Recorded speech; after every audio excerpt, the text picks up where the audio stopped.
I'd like to introduce our next presenters, Matt Fitch, uh, Joel Bigelow, and Jill Sherman from our real estate area. Are going to be sharing with us a little bit of information about how we might get our right-of-way maps that are currently images into line work in GIS. And that would really help a lot of us statewide, save a lot of time for us, and probably be very efficient, and we'd have effective communication about our right of way and where it is. So I'd like to start off here with Matt. Matt's always a great guy to talk about right of way mapping, and many of you rely on him for his expertise. So Matt, could you tell us a little bit more? Sure. Thank you, Michael. Good morning. My name is Matt Fitch. I am a professional surveyor and departmental specialist in the Real Estate Central Office. Joining me today is Joel Bigelow and Jill Sherman.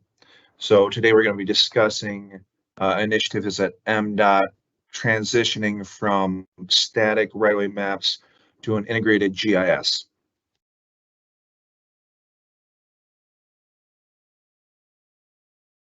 I'm going to start off with the history of the MDOT right-of-way maps. This is sheet 11 in Kalamazoo County, and there are currently approximately 7,200 right-of-way maps that deal with MDOT's almost 10,000 mile road system. One thing, if we zoom in to the left, we can see a little data chart here.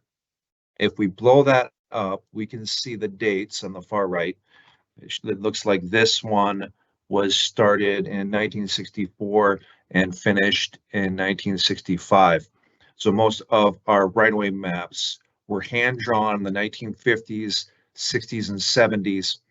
Later updates were done using AutoCAD or MicroStation, as we have here at MDOT, and they incorporate these old scanned hand-drawn images into an AutoCAD environment where we can make additions or some manipulation.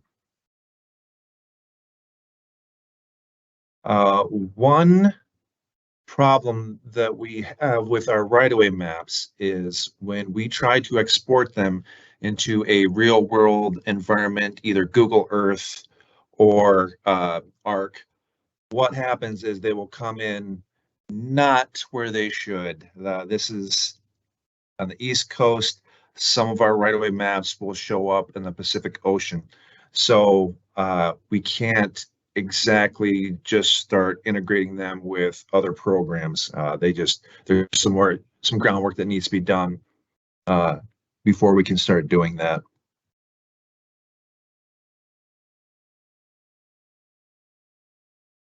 Another problem that we have is this is a sheet in Hillsdale County, and it is the same stretch of road, but is split into 3 different parts. So we have 3 separate panels from the same road. So these will have to be split up into 3 separate files before they can be geo-referenced or put in a real-world environment. With this same sheet, we can notice on the left side, we have the north arrow. This is kind of going northeast, and then it rotates as you go down. So not only do they need to be split up into 3 separate parts, but each separate part needs to be rotated. I think the main point that we have to keep in mind is that these right-of-way sheets were designed to be used as maps. They were designed to fit as much information in as few pages as possible so that you could print them off and carry them with you. They were not designed to be integrated into other programs or technology. Also, ownership information for each map is directly noted on each PDF for these right-of-way sheets, but not tied into a database either. So that's another thing we want to keep in mind is how do we integrate these into our existing databases or any new ones. Our current right-of-way inquiry process usually goes something like this. We will get an inquiry. Someone will say, I have the latitude, longitude coordinates for my property or the area I'm interested in. Sometimes they will give an address. such as this 8367 M55 Merritt, Michigan.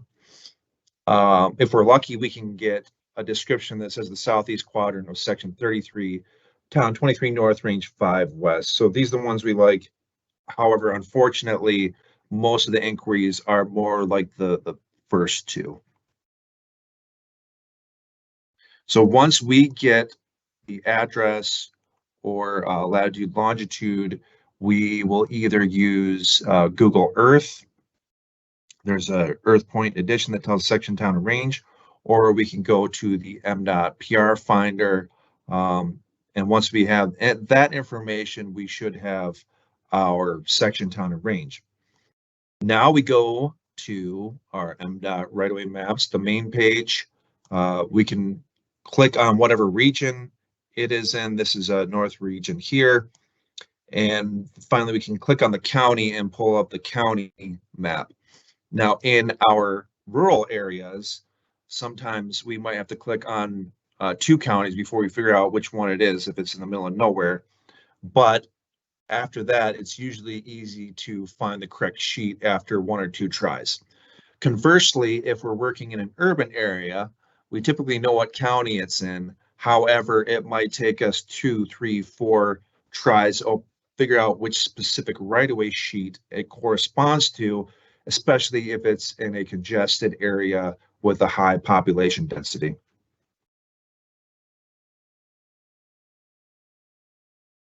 So we figured out that that previous address on M55 is on this sheet. We do some more measuring to find out it corresponds to this location with the star. There's a property address, and parcel number 2 corresponds to the right-of-way in front of our inquiry. Then we go to the data chart, and we can find out what type of instrument it is, the LIBOR page, the grantor, if there's any covenants, and hopefully we can locate the legal description for that property.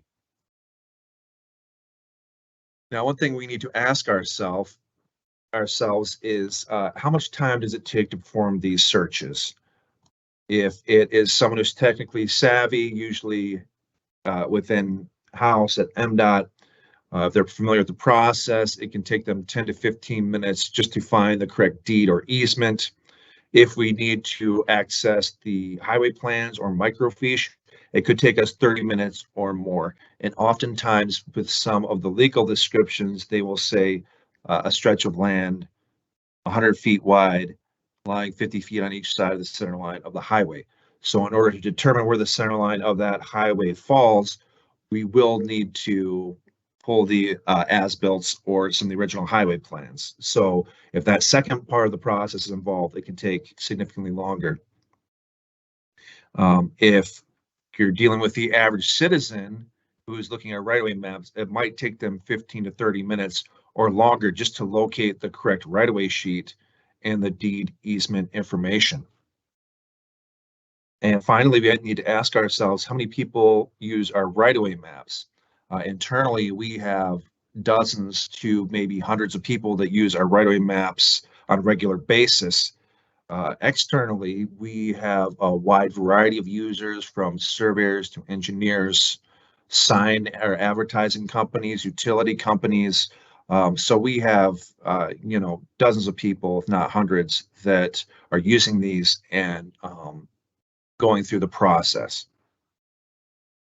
So from here, I will hand it over to Joel Bigelow. Thank you, Matt. Hello, my name is Joel Bigelow, and I'm a GIS technician with MDOT's real estate section. And I'm going to be discussing some of the benefits of having a GIS and how the public and MDOT staff can use it to perform their duties. If all of our right-of-way map sheets were geo-referenced in this GIS environment, then we could simply just type in an address in the search feature, and it would take us directly to that spot on a map. From there, you would be able to see the right-of-way sheets and parcel polygons that will be created, and there will be a potential link to a PDF document of the right-of-way sheet for a person to download or print. In the previous slide, we saw how you could determine which right-of-way map sheets you were interested in by zooming into that position. Our GIS web map will, have these individual shape files for every acquisition and excess sale, much like you might find on a county GIS. From there, we can assign and display specific like parcel information, whether it be type of acquisition, fee or easement, the parcel number based on the right-of-way sheet, control section, library page of the instrument. And we could potentially assign hyperlinks to open those files directly from our database. Here you can also see how you can select various types of base maps. So these would be all the Esri base maps that would be available through a typical GIS that will show up in the background. You can choose, street view maps that show just street and road names, all the way up to like a higher resolution imagery file that would also show those street and road names.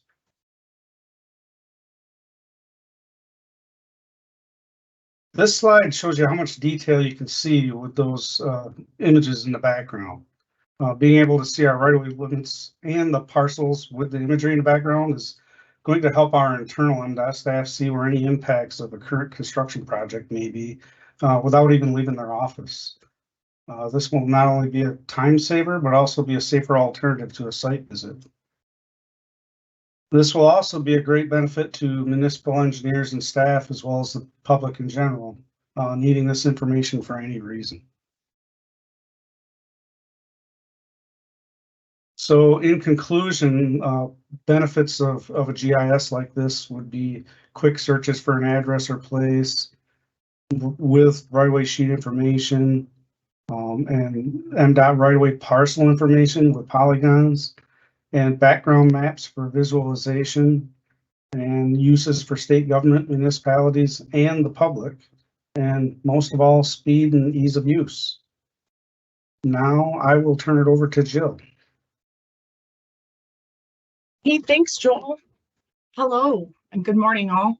My name's Jill Sherman, and I'm the real estate project manager of Lambda and the right-of-way map to GIS conversion project. Lambda is MDOT's modernized land asset management system. In 2024, the final phase of Lambda will be deployed with an integrated visual mapping component of right-of-way data.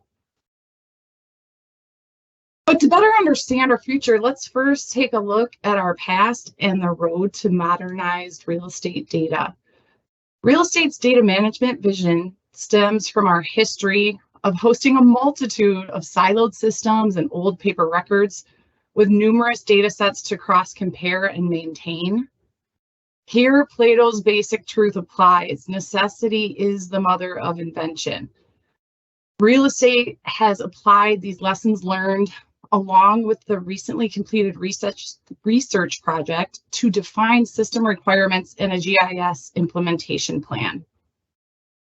In preparation of modernization, we've committed to consolidating data sets, transforming paper and microfilm to digital information, and evolving static processes into live collaborative data. Next slide. There we go.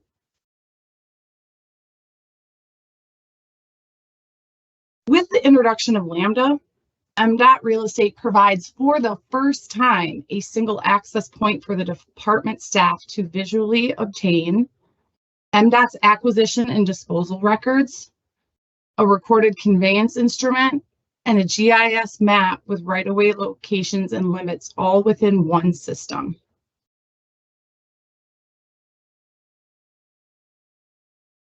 Lambda's GIS interface is a groundbreaking tool, no doubt, but it's simply a window into a bigger picture.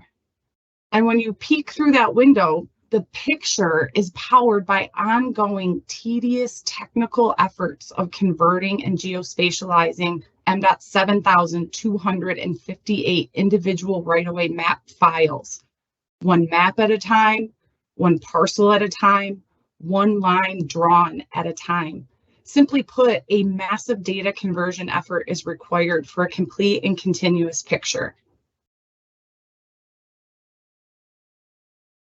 With adequate funding and staffing, statewide implementation of MDOT's GIS is anticipated to be fully realized within 5 years. And to that end, MDOT recently applied for the Advanced Digital Construction Management System grant opportunity in hopes of securing $3.2 million of federal funding to support and accelerate MDOT's right-of-way to GIS data conversion initiative. Expected outcomes. First, informed decision-making with greater accuracy and better information. This will serve as a foundational data set for the entire department to rely upon moving forward. Secondly, enhanced transparency. Location-based right-of-way data provides enhanced tracking ability. Third, optimized management of our right-of-way footprint makes it safer, more effective, and sustainable. And finally, a publicly available GIS map service. Accessible and user-friendly data is more highly utilized.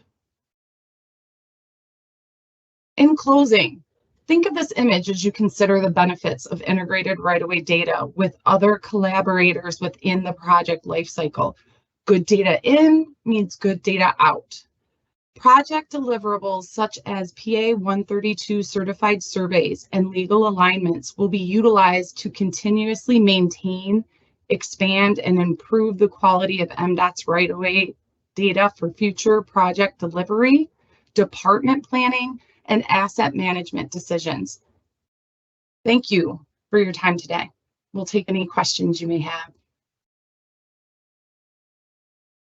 Thanks, Jill, and thanks, Joel, and thanks, Matt, for your presentation on right-of-way map conversion to GIS and integration with Lambda. I can see there's some really big time savings. It'd be great to get that right-of-way information and aerial photos into everyone's hands. Really hope you get that grant. Really wise innovation for MDOT to make. Just need the funding, it sounds like, and get that in their hands in a few years. Keep the questions coming in the Q&A chat, and Jill and Joel and Matt can answer them there.